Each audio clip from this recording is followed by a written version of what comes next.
في سابقة فريدة وجميلة تمكن الشاب البغدادي مصطفى من صنع سيارة خشبية بالكامل بأدوات بسيطة ليتجول بها في شوارع العاصمة العراقية بغداد.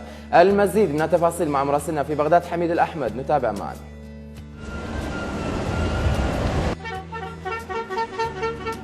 مصطفى رشيد شاب رياضي بامتياز، لم يجد الدعم في الرياضة فاتجه إلى إبداعات بعيدة عن الرياضة، فصنع السيارة الخشب.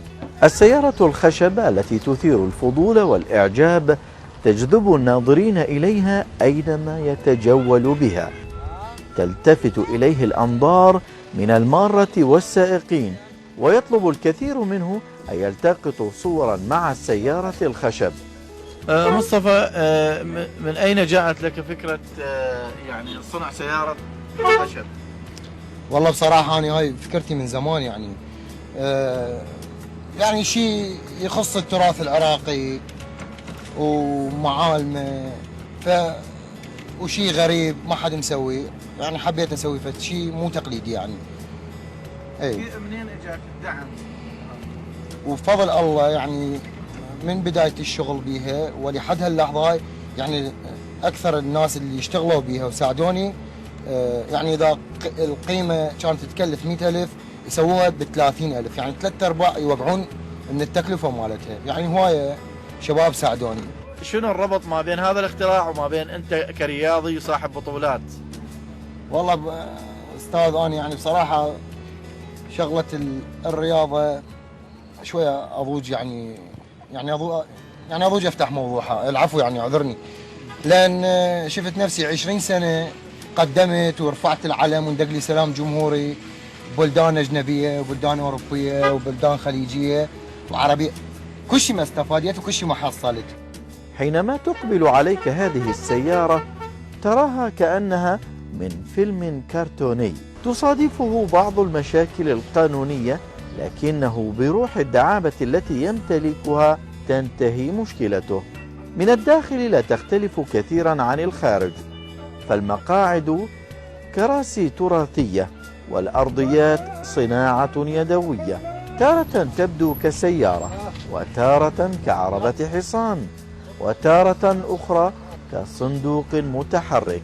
حاول أن يجعل كل ما فيها تراثي عراقي، وفيها من العمل الكثير الذي لم ينجز بعد بسبب التمويل المادي، لكنه تلقى الدعم من بعض أصدقائه وبعض المتعاطفين والمعجبين بإبداعه. شنو المشاكل اللي لاقتك؟ تصدف مثلا يعني مثلا كل 20 شرطي مرور يطلع واحد من عندهم يريد يضبط على هالشيء هذا،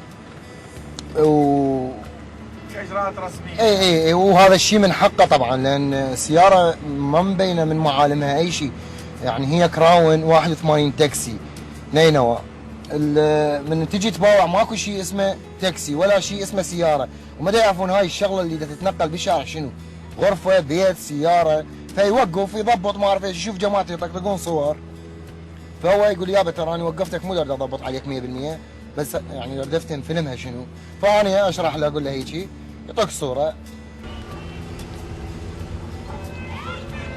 والله ان شاء الله دا يعني خير وسلامه. خلصت شغله السياره، عندي يعني مشروع صغير، شغله كرسي بشغلات غريبه، يعني كرسي يتنقل بحاض سمك صغير، بهواء يضرب بارد عليك، ودقم كلها تنداس، ولو اني ما اشرب نرجيله، يعني بي نرجيله بي فد قاعده كلش مريحه، لابتوب تنفتح،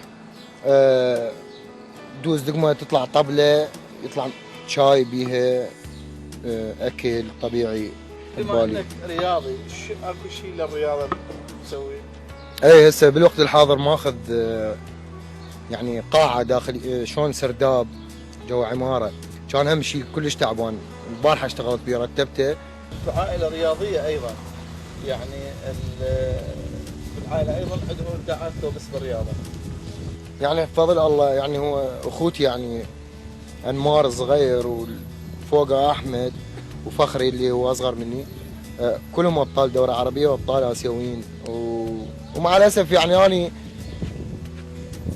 يعني انتم الاخوان كلكم ابطال؟ ايه انمار رشيد، احمد رشيد، فخري رشيد، ابطال يعني مصارعين. يعني انمار دوره عربيه، احمد ترشح عرب. ومع الاسف احمد شويه يختلف عني وعن انمار اخويا. احنا شويه نحكي مثلا على الحق على هذا. احمد يعني شلون يعني انشر من عندنا بالبطولات وبالهايه، وتلقاه 24 ساعه هادئ وساكت، ورغم ما هو هادئ وساكت يحاولون يظلموه يعني الجهه المختصه بمجال الرياضه. مع الاسف العالم من برا ليش ناجح؟ كل من ينطوه اختصاصه، كل من ينطوه اختصاصه. يشوفوه من هو صغير شنو مثلا يضبط ويجي ينطوه عسكريه، يشوفوه الى واهس يسبح يسووه سباح ويصير. اكو امور تصير. ومع الاسف يعني اني مثلا على سبيل المثال انا ما اعرف اشيل رشاشه واضرب طلقات وما اعرف ايش، اروح من الماكو اروح اتعين بالجيش. زين اني كياني وضعيتي ما يعرف يضرب، شلون اني اتعين بالجيش؟ ما اعرف. زين انت ما لك علاقه بالثقافه وما لك علاقه لا شعر لا رسم لا اول لا تالي، تجيب تعينه بالثقافه. ما افتهم هاي. كل من غير واختصاصه حتى يبدع بعمله. طاقات مدفونة تصارع المصاعب لتخرج إبداعاتها رغم المصاعب. ذلك هو العراقي. حميد الأحمد، الشرقية نيوز.